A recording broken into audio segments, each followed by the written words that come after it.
What's up, everybody? Welcome back to the Properties and Pour-Overs podcast. My name is Adam Colburn, and today I have a very special guest, my buddy Adam Catledge. What's going on, Adam? Not much, Adam. Good to see you, man. Yeah, he's good to see you. The first double name that I've had, so that's awesome. Yeah. But just to introduce yourself to the listeners, can you tell me where you're located in the country and what does your business look like currently? Yeah, thanks for having me. It's an honor to be on the show, and especially here in person because we only see each other on maybe once Zooms. a year. yeah, and then on Zooms. So like I said, my name's Adam Catledge. Currently located in San Diego, California. Doing business in South Carolina and across the Southeast, mainly east of Dallas is where I'm looking as my markets, and south of Virginia. Mm-hmm. And then currently what I'm working on is a co-living and also ground-up construction. Gotcha. And how long have you been in the real estate space? So I've been in the real estate space. It's been 3 years. Okay. So June 25th of 2022 is when I joined Subto. Gotcha. And so that's when I got involved in real estate. Mm-hmm. So technically, 2 days ago was the 3-year anniversary. Nice, dude. So. That's awesome. I love it. Okay, and so 3 years doing co-living, doing a lot of stuff in various markets. What did life look like before real estate? Yeah, so I had a very different life before real estate. I'll tell you, the June 24th Adam, that if you walked in front of me today would be totally different than the Adam you see today. Sure. So I joined the military right after high school. Okay. So came from a family of, people that serve the country and non-entrepreneurs, to say. So it was all just, service to the country or, just regular 9-to-5 workers, blue collar, white collar family from the South. And so before the military before real estate did 20 years in the military, retired 2 years ago.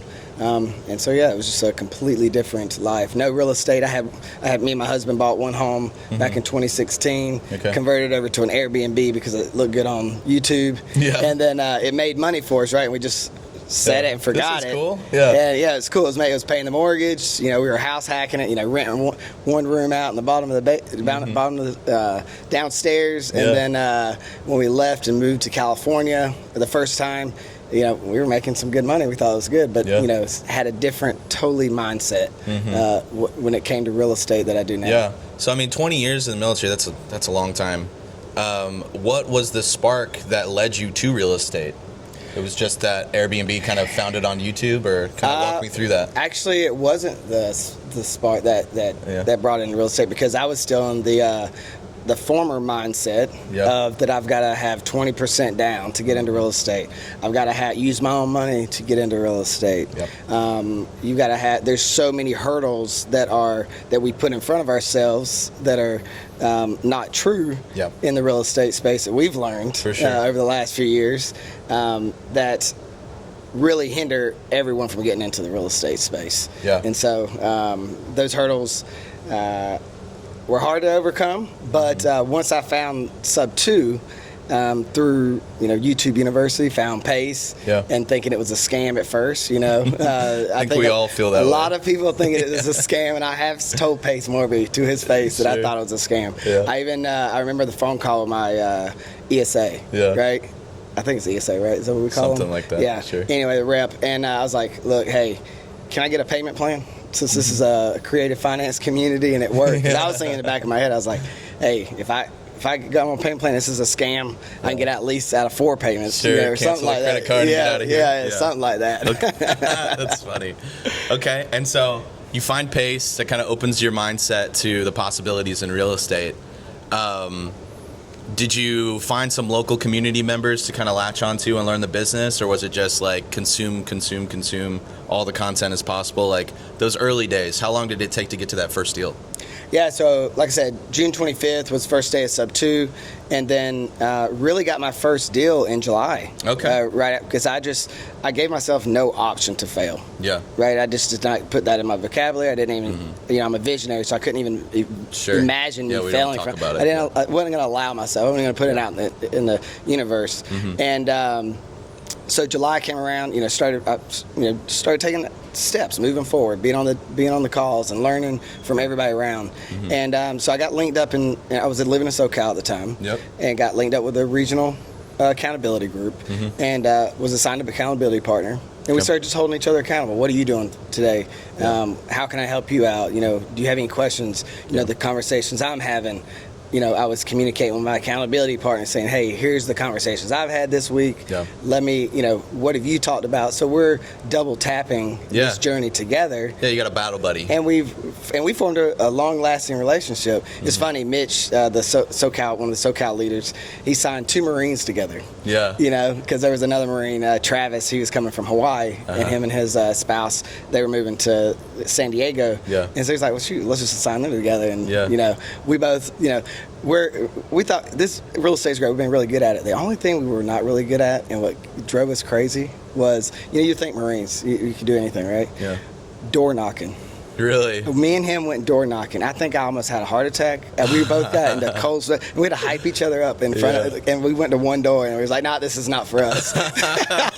We can go amazing. Conquer a war and everything else in the world, but behind enemy lines, but go to a door. Go knock on a door asking people if they need help. Yeah. It will drive you crazy. Yeah, terrify me. Yeah, well, I feel like a lot of people are that way, because, you never know, that fear of rejection, what's on the other side.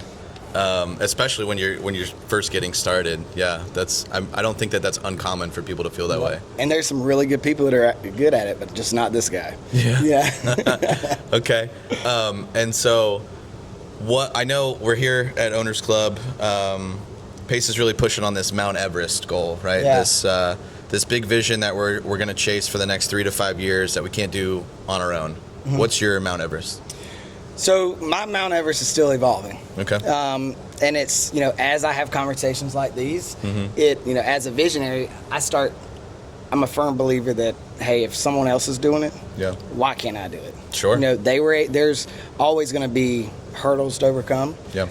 But they were able to overcome it, so why can't I overcome it? So my Mount Everest is evolving. However, it is going to, revolve around the co-living space. Okay. And so right now, what I'm working towards, and one of the peaks, semi Mount Everest, is to work with other fellow veterans to get them, to empower them to buy real estate. Yeah. And the goal is to allow them to buy co-living properties and show them how to do it so that they can go out and help local communities, but also be able to come out of the service, be it 4 years or 30 years, and be able to leverage real estate not only to help local communities out by providing affordable housing units, but also help them out by supporting, supplementing their retirement income, their disability income, whatever, but to allow them to have options to either go into the workforce, not go into the workforce, build a business, whatever passion they have, but I see the way for them to do that is through co-living, and I want to just share my story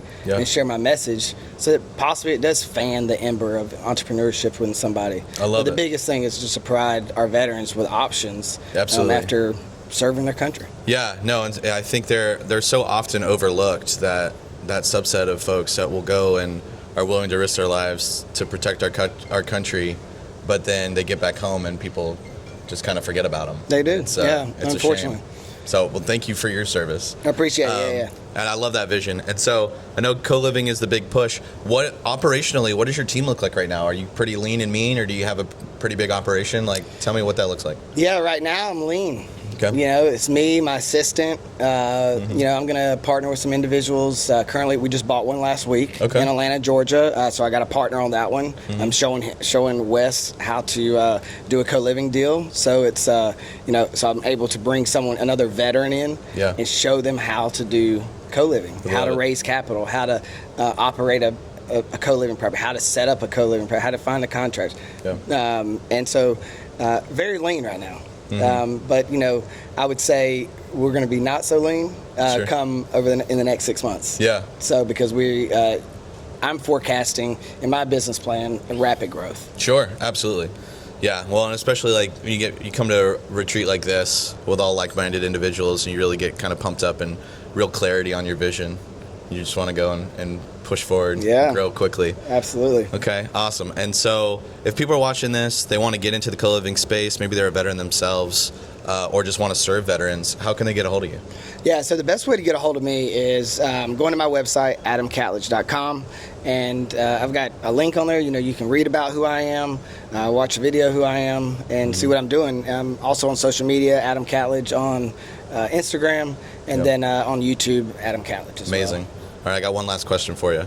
If you, from the 3.5 years plus experience that you have so far in real estate, if you could go back and talk to yourself right when you're getting started, or somebody that's brand new just walks in the door and says, hey, I want to become a real estate investor, what's that one piece of advice that you'd give them? The one piece of advice I would give, I might actually give two pieces, okay? Because they're two important things. Sure. Okay, is you have to look at where you're going, not at what you're doing. Yeah. Is the biggest thing, and what the current emotions you're going through. If you have a goal in mind, focus on the goal. Yeah. Don't focus on how you're feeling, because we all go through struggles. I mean, we've all been down and depressed, and lost money sometimes, gain money. So it's just real estate, right? Yeah. And so that's one of the pieces of advice I give you is focus on yourself and imagine how you're going to be and living the life you're going to live once you reach your goal. Sure. Not how you're currently living and the hurdles you're currently going through. Use those as learning learning experiences, so you can help others overcome those as you overcome those hurdles. Sure. And then the real technical advice I'll give someone is go out there and network, because you'd never want to chase private money when you have a deal. You'd rather bring private money to a deal. Yeah, the best time to raise money for a deal is 6 months before you have it. Exactly. Yeah. Well, and also too, I mean, like, you're robbing yourself of amazing relationships or other ways that you can level up, and you're also robbing these other people that you could pour into, right? Regardless of how far along you are in your journey, you still have value that you can bring to somebody else's business, whether it be a skill set or an exit strategy, or even just time. Yeah. Right? Like we bring new people into our team all the time that want to get started, but they don't know how. But they have the flexibility to get on the phones or go knock doors or do something like that. And so everyone can bring value to each other. And so if you're not networking, you're really robbing yourself and those people from leveling up. Yeah. So that's good stuff. Hey, if somebody wants to go knock doors for me, reach out to me, because I don't want to knock them. Yeah, absolutely. Well, Adam, I really appreciate you jumping on and sharing your story. Yeah, I appreciate having me. Thank you guys for watching. Like, comment, subscribe, all that good stuff. Until the next episode, I'll catch you later.